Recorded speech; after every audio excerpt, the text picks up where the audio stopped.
Tahukah kalian, malaikat yang membuat malaikat Jibril gelisah dan ketakutan? Malaikat Jibril pernah dibuat ketakutan dan hanya diam saat satu malaikat turun ke bumi hingga membuat Rasulullah bertanya ada apa gerangan. Kisah ini diriwayatkan dalam kitab Khusyu fi Salat karya Al-Hafiz Ibnu Rajab. Ketika Rasulullah duduk bersama Jibril, tiba-tiba langit terbelah dan turunlah malaikat. Malaikat itu pun lantas mendatangi keduanya Nabi Muhammad SAW dan Jibril. Sejak turunnya malaikat tersebut ke bumi, Rasulullah melihat Jibril tampak gelisah dan menjaga ucapannya. Malaikat yang turun tersebut rupanya turun untuk menyampaikan pesan kepada Rasulullah. Ya Rasulullah, aku membawa pesan yang diutus oleh Allah kepadamu. Aku datang untuk memberikanmu pilihan, jalani kehidupan Nabi sebagai raja atau sebagai hamba sahaya. Nabi Muhammad SAW kemudian melihat ke arah Jibril, dan malaikat Jibril pun kemudian memberikan isyarat untuk memilih hidup sederhana. Kemudian Rasulullah pun menjawab pertanyaan malaikat tadi, aku mau milih menjadi nabi yang hidup sebagai hamba sahaya.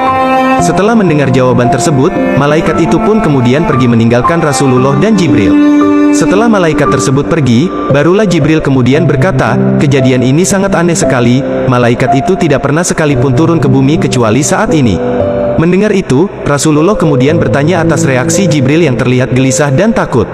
Mengapa engkau terlihat gelisah dan ketakutan wahai Jibril? Malaikat Jibril menjawab, demi Allahumma aku tidak pernah berpikir ia akan turun ke bumi kecuali untuk mengabari datangnya hari kiamat. Siapa malaikat tadi? Tanya Rasulullah. Dialah Israfil, sang peniup sangkakala, jawab malaikat Jibril. Malaikat Israfil alaihi salam memiliki 600 sayap sama dengan malaikat Jibril.